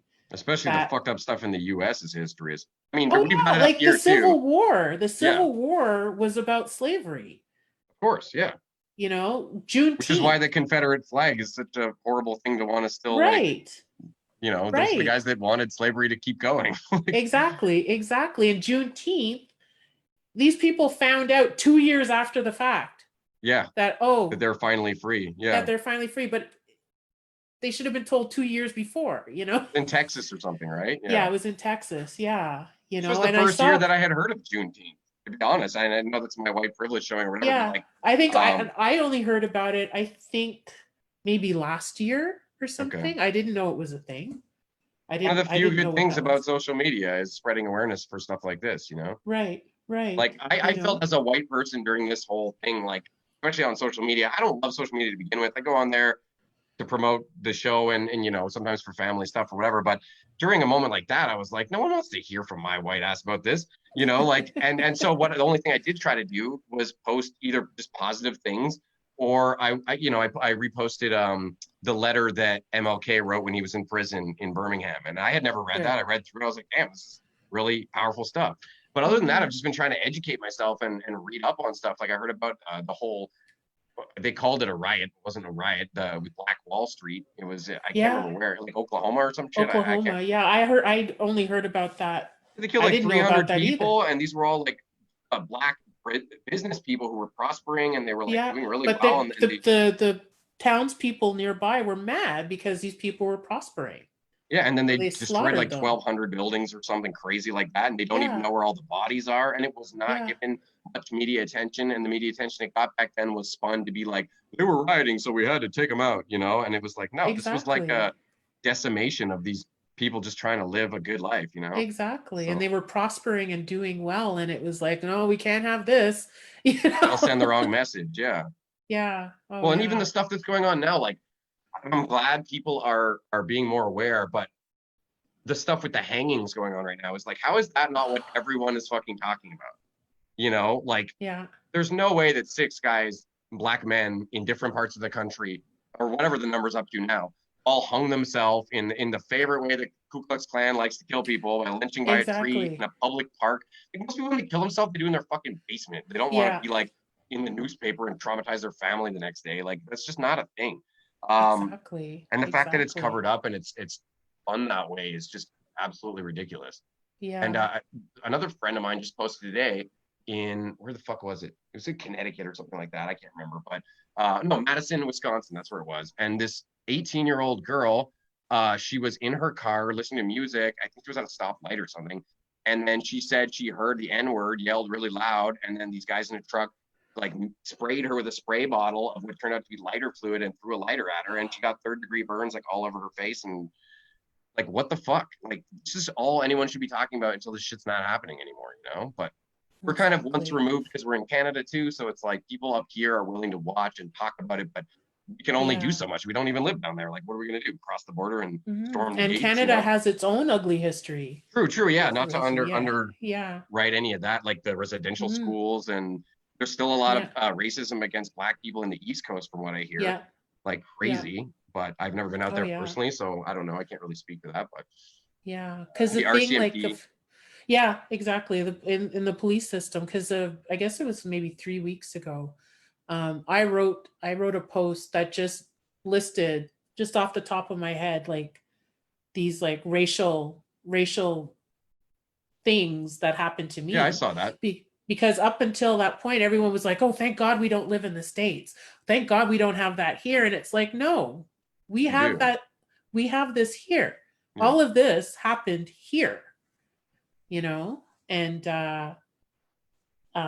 I know a lot of people were like, I had no idea. And oh my God. And I'm sorry and stuff like that. And it's like, don't be sorry. Just do better. Yeah.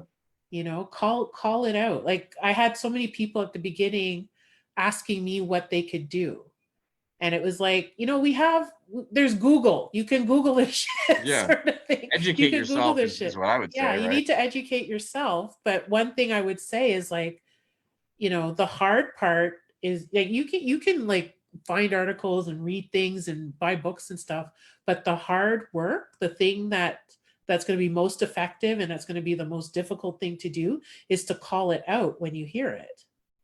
To call it Yeah, I've out. never had a problem with that. Yeah. I don't know why, but I've always felt like this, not just racism either, whether it's someone being mean to someone who's gay or trans or Yeah. whatever. Even if it's just like honestly not related to any of those kind of issues and someone's just being a complete fucking asshole, I can't stand there. Maybe I read too many comic books growing up, but I can't stand around and watch someone just, just fucking Yeah. be I'm the that same kind of person. way. I mean, unless I Yeah. feel like I'm gonna like literally get stabbed, then I may Yeah. be, If your life is in danger, that's a a little different more cautious. story. Some Like you people got to are, be, yeah. if someone's really mentally fucked up where you can tell they're like tripping on meth or something, it's like, okay, well, maybe let this guy be Yeah. racist for now because I don't Yeah. think I'm There's gonna nothing, you know. yeah. Well, I mean, within reason, I would try to stop the person if they were gonna hurt someone else. Like it's, Right. but yeah, that's Yeah. the one thing I've always I hate when something's happening and no one says anything. So I'm always like, all right, I Right. guess I gotta do it. Because for me, if you don't say anything, you're complicit. And Yeah, the thing is, like, if I say something, the first thing is like, oh, you're too sensitive. It's just a joke, you're sensitive. It gets blown off. Where I think something like that would have, it shouldn't, but I think it has more clout if a white person calls out another white person, true. versus the black person calling out the white person, where the white person would just, it's not a big deal. Like I was just joking, like you're too sensitive. I Like hate it's, that yeah. just joking, that vibe with Oh, that anything pisses me is off. the That worst pisses, because maybe it's that's not one a of the joke. reasons that like with all this stuff I've always had the same kind of mindset is because even when I was younger, this is like a little bit off topic, but I feel like it relates. Where I was terrible growing up at sports and I just really didn't enjoy them.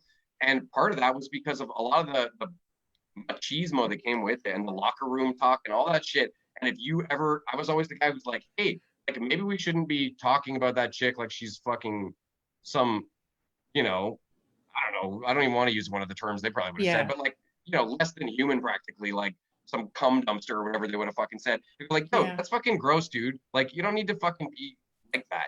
Yeah. And then you always get told that same shit, like, oh, dude, just joking. Like, or Yeah. even worse, if you're a guy, then it's like, dude, grow a pair or something like that. And I fucking hated that mentality all my Yeah. life. So that's why I always was like a drama class kid and shit, because I never got into that bro vibe Oh of yeah. everybody trying to one up each other with how big their fucking dicks are and like I don't know, man. I Yeah. can't deal with that energy with people just posturing all the time. And then I did security for 10 years and that was the same fucking thing. It was all these ex-military guys and not to shit on the military specifically, but my experiences with people like that and rent a cops is they're all just trying to posture all the time and none of it's real. It's all coming from a place of Yeah. insecurity and it's all just so Yeah. obvious And and if you don't sad. conform, then you get picked on, or you know, it could have not just social ramifications. Like you could be denied promotions, you could lose your job, you could be fired. Like there are all Oh, you mean these. if like that social circle is like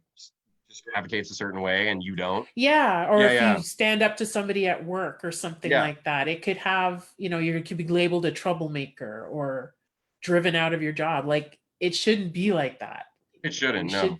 it shouldn't be like that. But I just hope that, because the thing is, there've been some like horrible, horrible murders of black people over the last couple of years. Like I was listening to a Last couple of podcast. weeks.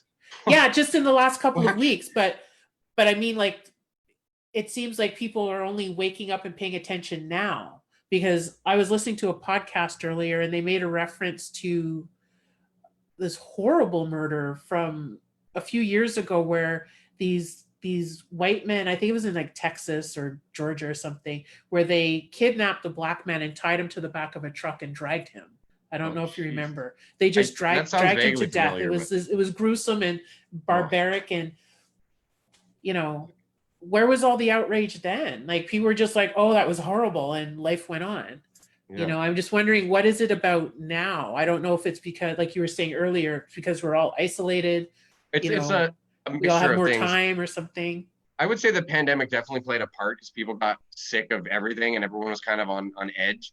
But I also think it's advancements in technology. Just everybody, it's really cheap for everybody to have a phone with a camera in their hands now. And thank God Yeah, people are documenting that shit. Because clearly during the protests and all that, a lot of the media was still trying to spin it. Like, oh, that one yeah, dude who showed up, this crazy white hick guy shows up with a bow and arrow and he like shot somebody too. And then and then everyone proceeded to jump on him and kick the living shit out of him, as they should. Showed up with a Yes. fucking bow and arrow and tried to hunt people. And then afterwards, Fox News had the guy all battered, and they played him to be the victim. And I was like, what No, he world are we showed up living with a in? freaking bow and arrow there to pick people off with his bow and arrow. Oh my It's god! crazy. It's crazy. But And for me, it's also the images of just the brutality and just dealing with Black people who are unarmed, doing nothing. Meanwhile, say like that kid in Charleston that sat and prayed with the people and then killed 9 of them, and he's like he has mental illness and he gets to jail alive. Just yeah, and messed then the up. Colorado shooter, same thing. Like, why wasn't he taken out right there? Like, he Yeah, got to jail alive. yeah. Meanwhile, some poor guy who's selling loose cigarettes gets Well, choked out. and the white You guys know? never get labeled as terrorists when they do crazy shootings either No, in the States. It's no, they're always like like a troubled mentally, and yeah, yeah, it's ridiculous. yeah, yeah. And I I saw a I meme of, I pray that Trump doesn't get reelected. Like, oh God, me too, but me I mean, too. what's the alternative too? Because Biden's like 78. What's with them wanting like someone in their 70s running their country? Can we talk about that? What the I fuck? know. Like these You'd people think are, he'd want someone younger, yeah, like like someone old like enough JFK's to, age, like in his 40s or something, you know? because I Like, think he was he is the youngest. Because he was in his early 40s. He was like 42 or something, wasn't who? he, when he was elected? JFK? Yeah, yeah, I think he was, yeah, late 30s or early 40s. Yeah. I want to say he was When he like was 45 or something when he got shot, but I'm not sure. I Yeah, really don't yeah, because know. I think he was like early 40s when he was elected, but like Yeah. 44, And that was young. 45. Yeah, exactly. Yeah, Well, I mean, yeah. to some extent, it makes sense because it's not an overly physical job. So you would think that like life experience and like wise, sage advice would be what you Mm. would want in a leader. But to an extent, until they're in their golden years, and then it's maybe not such a good idea anymore. You Yeah. know, I And mean, the God job bless Bernie ages them Sanders, and too. The job will age them too. Look at yeah, Clinton after 8 years. Look at Obama after eight yeah. years. Completely gray. You know what I mean? Because it's a very stressful job. Whereas Trudeau's just like switching up his look. He's just like, I have a beard now. I'm Running cottage his country hands through his Trudeau. Yeah, hair. Like, man. I need a haircut. I got like a mullet at the back now. Look at this shit. I have like yeah, my hockey hair's hair. just, I've been growing out my hair because I had my, like, this time last year, like my head was practically shaved. Oh Like I had yeah. it shaved on the sides and dyed on top. And I was going through some stuff last year and I cut my hair myself and then I had to get it fixed and I ended up with like a buzz cut. So mine's growing out, but I also have very curly hair. So it's It looks good. I've more honestly than like, always been thank you. really like kind of jealous of black people's hair like that because it just looks so like fun and being able to put an afro pick and shit. I always thought that was pretty Just like, cool. I don't know. I listened to a thank lot you. of funk growing up and stuff, so I would see a lot of guys with those kind of looks, and I always thought it looked really fresh. You know? And I used to straighten my hair for years. It's like haven't done it. I color it, but I haven't like chemically relaxed it in 7 years. Oh wow. And that was a big adjustment because I never dealt with my hair myself. The last time that my hair had no chemicals in it, I was a little girl, and my mother would do my hair. And it was like a rite of passage to get your hair relaxed. And so I I didn't even got know my that hair was a term. relaxed. Get your hair relaxed. Yeah, it Never was a heard that in my life. chemical process to take the curl out of your hair so your hair's straight. Oh cool. I But always just thought girls used like a straightener or whatever. yeah, well, I used a straightener too after my hair was completely chemically relaxed. Oh, I didn't You know that know, was an option. yeah, yeah, and so your hair's damaged and everything because of the heat and the chemicals. And as I got older, I was getting more sensitive, so I'd have like chemical burns Oh, because this thing it burns, and you have to keep it in your hair for you know say 15 or 20 minutes for it to completely straighten, but it would start burning. And I remember the well, hairdresser even would be people that like, dye and bleach their hair too much can be really bad. Get like really straw like kind of feel to it. yeah, exactly. Like if you're not doing it properly, yeah, you just break down your hair. But this, on top of damaging your hair, it's damaging your scalp, your skin, because it's a chemical, it's a corrosive chemical Yeah, yeah. sort of thing. And I was getting like scabs and Oh, painful. It, ouch. it just hurt, and I was like, I can't do it anymore, so I stopped. Yeah. You know, I and um I shaved my head like with a Bic razor for like I don't know, 2 or 3 years because I had alopecia for a while. So that was a really weird, kind of like a humbling experience. Or it made me realize like how little hair is actually important. Like for a guy, it's a lot easier to say Yeah. that, granted, but Yeah. it was a weird adjustment at first. And then once I got used to it, I was kind of just like, whatever, man. Some people have it so much worse. Oh no, I can't grow my hair right now. Like, Mm. whatever. But eventually it all came back. It was all Yeah. stress. I had like Okay. a big spot in the back of my head that just like went bald. It was like kind of on the side of my head too, and it just Okay. stopped growing. That's when I was married too, so it's probably part of it.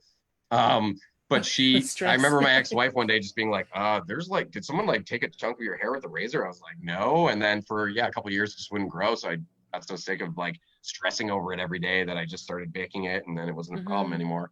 And then I changed, a lot of things. I changed my diet. I lost like 20 pounds. I started fasting. I started working out more. And I think all those things in conjunction with just trying to live like a more positive life. And then boom, my Yeah. hair came back one day. So Yeah. Well, that's yeah, good because I have a girlfriend who has alopecia, and when I first met her, I thought she just shaved her head because it was just a good look for her.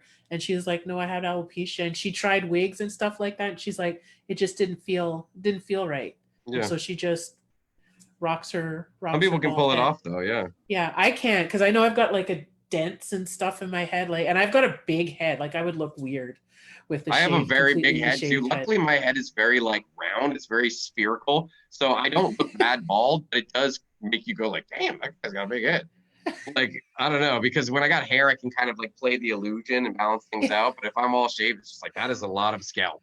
I think my Uh, head like is like a light bulb. I feel like my head is like light bulb shaped because I have a big head and then plus like all the hair. Like I can't wear like I went on vacation in March before all the COVID stuff. I had to buy like a special cap, like an extra large baseball cap because regular baseball caps I can't. They won't Most of fit on my well, head. with the hair, yeah, that would be extra. Yeah. But I have the same problem. Usually, if I get a hat, I have to like go to the biggest size. Exactly. Have it on the last clip and then I it's always like like to just tell myself I must have a lot of brains. Then, that's too the best thing many I can say to things. kind of comfort that fact. But whatever. Another thing I did too was to try to like get in slightly better shape because I was like, okay, if I not that I have big muscles by any degree, but I felt like if I could balance out and get more of like a man's body, which I'm still struggling to do, then I wouldn't look like so much of a bobblehead at least. But yeah, I'm still Bobblehead. working on that. I'm mainly like a vegetarian too, so putting on like muscle is super hard for me. I mean, I don't work out that often, anyways. I do like I shouldn't say I don't work out often, but I don't do like weightlifting and try to make serious gains or whatever. Like Okay. I mainly do. We've been doing these jail workouts basically, like where it's all you don't need any equipment. It's like burpees and jumping jacks Ugh. and side lunges and whatever, like 20 or 30 minutes of that shit. And wow, I'm Yeah, like that's pissing hard. sweat by the end of it. Yeah. Oh So that's been yeah. kind of our quarantine. I make the kids do it too, because I was like, you know what? If you're not getting gym class, you're doing this shit, I and they haven't hate it. moved in But 3 months. That's pretty much. I was like going to the gym because the gym I went to was right next to my office, and I haven't even tried like at home stuff. I did for a little while, and then I was just like, I think like depression and anxiety. I was just like, I'm not doing anything. well, I was So gonna it's say like, you mentioned that you're living alone, so that's got to be like a whole different trip during the pandemic. yeah, Just like, I yeah, mean, you seem it's like a hard. very balanced person. You seem very down to earth and like not someone who's ready to like lose their mind. But um, yeah, like I don't know, but it must have been an interesting experience to be, dealing with that like sort of seclusion or whatever. Yeah, because the thing is, it's like ordinarily I don't like I spend a lot of time on my own anyway. So I was like, oh, this isn't going to bother me. But after I Just the think it was breaking about point at some point, though. yeah, Yeah, about a month in, I remember just like crying and crying and yeah, yeah. crying because it was like, I couldn't see my friends, I couldn't see my family. Um, I was afraid to go out because that's when we're like full lockdown Yeah, yeah. and I'm working from home. It's like total isolation. And I was like, is this how it ends? Like, is this how it ends? Like, It's easy to have dark thoughts with everything that was going yeah, on. Like I had yeah, a pretty good situation in that, I've got my family, like I wasn't alone. But I have like really bad anxiety and a yeah. large part of my anxiety and my OCD was germophobia to some degree. I mean, I'm not like Hmm. Howie Mandel bad, but you know, I'm very cautious. I was a guy who had sanitizer always anyways. So in a lot of ways I've been Yeah. preparing for this my whole life. Um, but I remember like just going to the grocery store and then like when you have to spend like an hour washing all your groceries after, like I remember just being fucking tired and exhausted Yeah. and bummed out. And I went through a couple of weeks of just really bad depression, being like, oh, and it's Mhm. so easy to just like stress eat too. And Oh yeah, that's what I was doing because I know I've gained weight and it's like I'm like, oh, I look ugly and weird and bloated and scary and all of this stuff. But it was like I would eat. Like I'm a stress eater. yeah, Like I've been I've developing never some of that been as like, well. oh, I'm so stressed I can't eat. That's never happened. Mm, It's never happened for me. And it's like, you know, and then I don't feel right. And yeah, it's just a vicious circle. And so I know I think it was sometime in April where I literally felt like I just hit the wall and was sliding down. And just remember one particular day just crying the whole day, just like sobbing all day long. And it was just so, I felt very low. It was a very dark period. And I was yeah. like, You don't know when it's gonna yeah, end and everything's just like up in yeah, the that's the air. thing. Yeah. Yeah, yeah, No, I yeah. feel you. I drank So, way too much beer and ate way too much pizza too. And I reached a yeah, point I've where I been was like, drinking way I more can't than I do this usually do. every second day or whatever. Like, like I've always been a responsible drinker. I don't drink and drive. I generally don't drink in the mornings and shit like that. But I was getting to a point where I was having like at least a drink a day, like even if it was later. And I was like, that's not good. Like, especially, if you're going a couple days without and you start feeling like withdrawal symptoms. And I'm like, whoa, am I like full on alcoholic just from having a couple Yeah. drinks every day? But, it's so hard when everything seems so bleak and there's really not a lot to Hmm. do on top of it. Um, Yeah. but yeah, it's unfortunately like one of those personal things. It seemed, at least for me, like because you're also in a situation with the pandemic where even if you feel like whether it's drinking or whatever else you might be struggling with, you don't really want to go get help because you're being told not to go anywhere. Like, Yeah, it's you like, how am I know, going to get help if I got to stay here? yeah, I don't want to And go to like, like a therapist or something because what if they have COVID? Like, at least at the beginning. that's Now it. it seems to be people are becoming a lot more lax, which I hope doesn't result in like second wave or whatever. But Yeah, I yeah. don't know. Because I know I have a friend in Kingston, and they didn't have. I have a bunch of friends in Kingston, but they didn't have like active cases for a few weeks, and I think in the last week they've got five now. Yeah. Well, So what I've and I been hearing think to it worry it about is people are saying, or some studies were saying that they've known for a while that the virus really doesn't like high temperatures of heat. So some people are saying that it may be sort of subsiding right now because of the summer, and that we might have to expect a second wave in the fall when everything starts to cool yeah, off. I was hearing that too. When it starts getting colder, that's Mhm. when yeah, I hope that the not. Oh virus my doesn't gosh. like heat. Yeah, I and it's can't like, do this pandemic through the winter. Like we were at least at the tail end of it, but like that would be so depressing to have to do like December to February pandemic style. in a way, I would prefer that because I it's had this like you discussion don't. yesterday with my fiance. Is it better or worse? Yeah. Yeah, in a way, I'd prefer like say from November to March because the weather's not nice. It's cold. It's icy. It's snowing. Like you'd rather stay in There's less versus it's temptation to go outside. Yeah. yeah, you don't really, yeah, the motivation to go outside isn't as strong just because the weather's so bad. But how can you force people to stay inside when it's like a beautiful sunny summer See, I would day? take it the That's other way. I would go at least if we're quarantine conditions during the summer, at least you have the option to go like take a walk or jog or try to do something like sort of semi-healthy because it's nice outside. Whereas in the winter, okay. you're not gonna want to go take a February jog as much, Yeah, or like so I feel a like little it could get a stroll lot in more minus bleak. 40.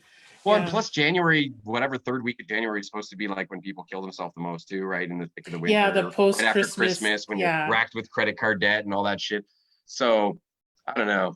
I just hope it's fucking done soon, man. Like I I just miss know. doing shows even, and I miss podcasting like crazy. And I don't know. I'm Mhm. probably at this point going to try and figure out the whole Zoom thing because I miss it so much. And there's certain Yeah. guests that I had lined up that probably would have never been in Ottawa anyway. So I might as well set something up for that kind of situation, Yeah. regardless of pandemic or not. Because that's part of why I started like doing like this show and doing the open mics because I was like, I need to connect. I need to do it somehow because I know it's been helping.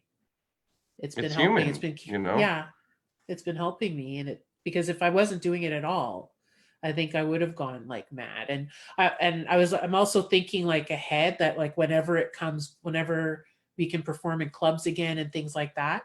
I was like, I don't want my first set back to be like, I haven't performed in 2.5 years. It's 2025. I That's haven't smart. performed since 2020. Like I still want to keep that muscle going, even if I'm doing it in a different medium. Like I want to be able to, like, let's say next week, like, oh, we're opening up this thing. Do you want to do a set? Yeah, I'm ready. I've been doing sets for the last 3 months. Let's go, sort of thing. Yeah, that's Might be smart. weird to be in front of people again, but Yeah, I you think that's know, gonna happen no matter what. Yeah, it'll be yeah, weird to have a crowd, but I think that's yeah, super smart to be like practicing in the off time.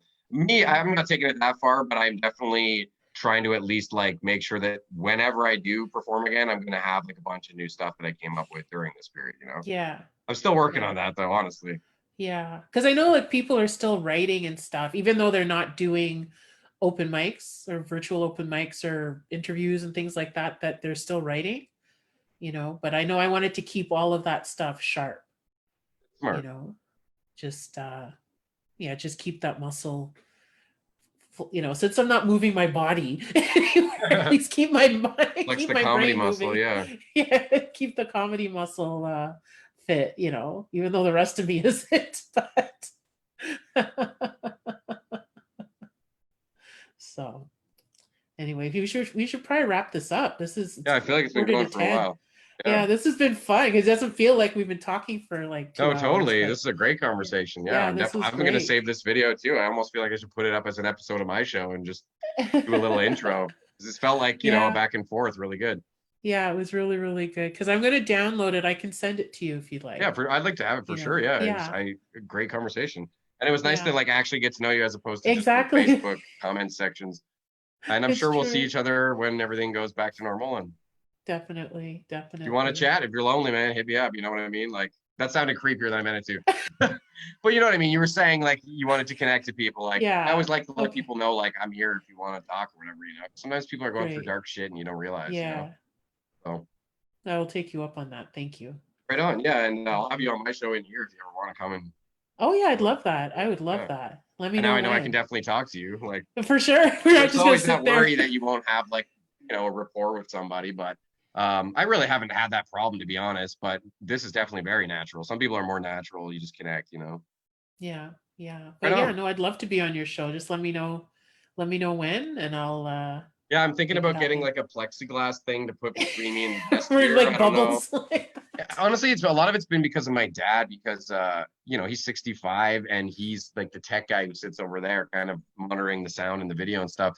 So he's been kind of weary just because of where my fiance works and he's more yeah, worried that our household could be like COVIDian or whatever. I don't know if that's a word. COVIDian. COVIDian, is that a term? It is now. Yeah. COVIDian.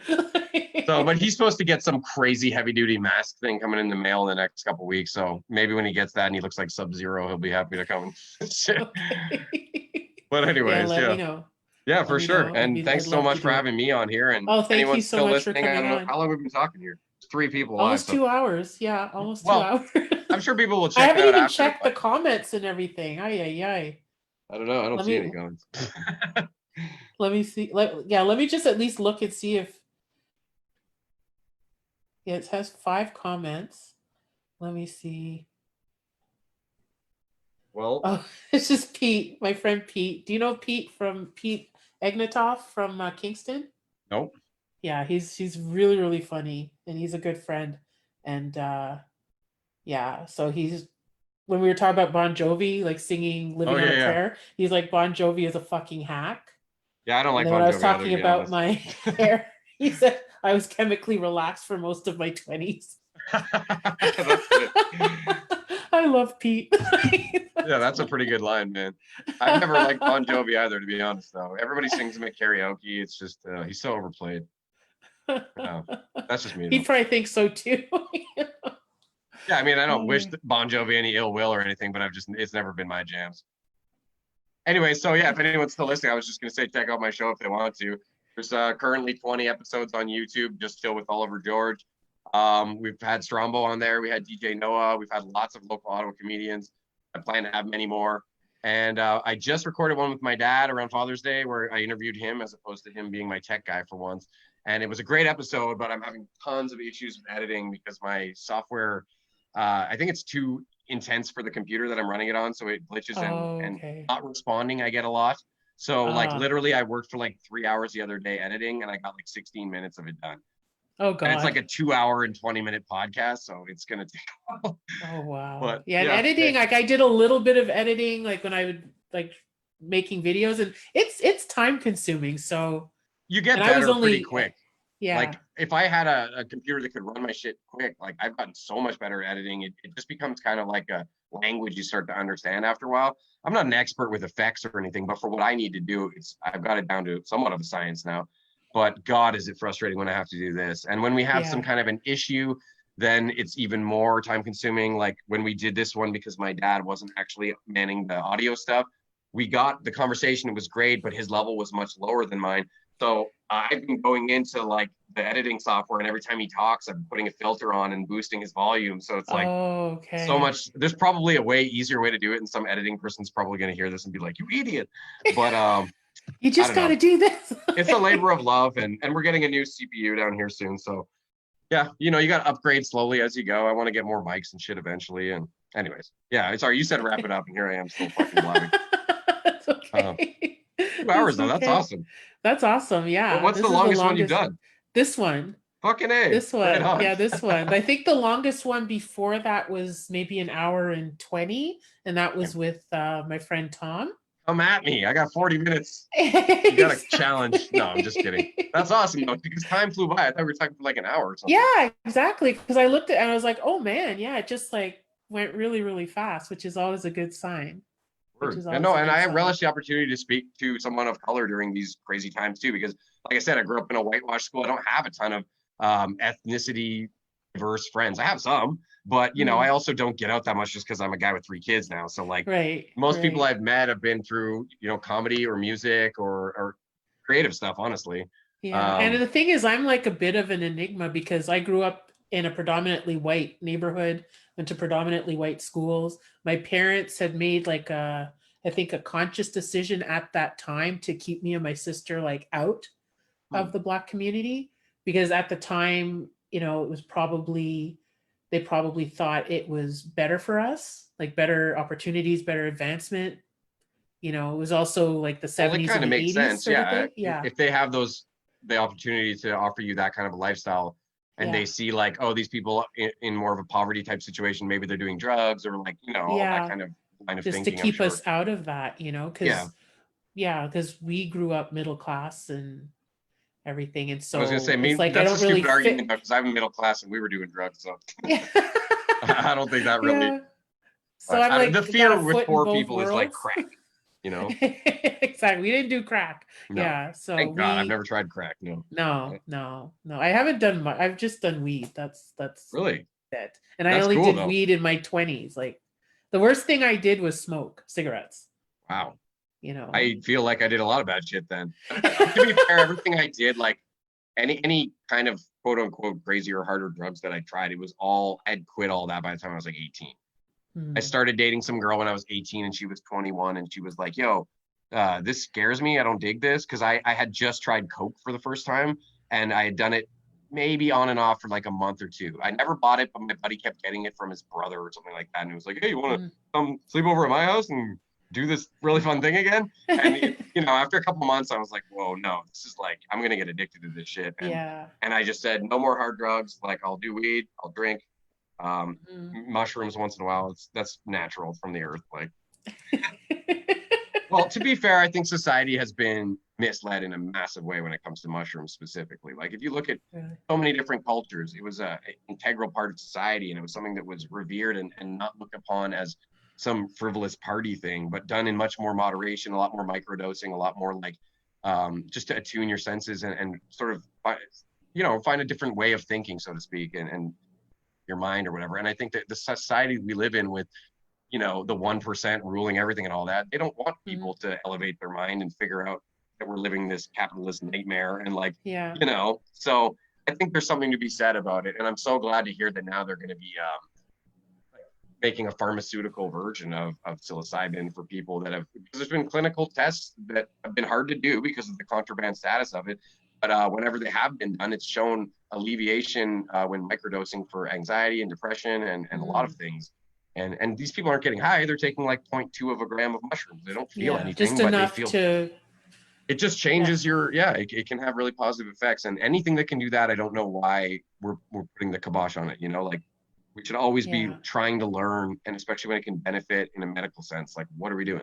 You know, hey, how long did it take for weed to be legal? And exactly. That's what I was about to say. You know, people have been talking about the, you know, the benefits of weed for decades before it became legal, you know. And then eventually they're like, oh, dude, we can probably make money off this. And then now it's like all their domain. Oh, well. It's like we can't have it until they say we have it, and then we have to only have it the way they have it, or the way they say we can have it. You know? the way they want to give it to us. Exactly. There's something to be said about like it's your brain, it's your life. If you're not putting anyone else in danger, is it anyone else's fucking business?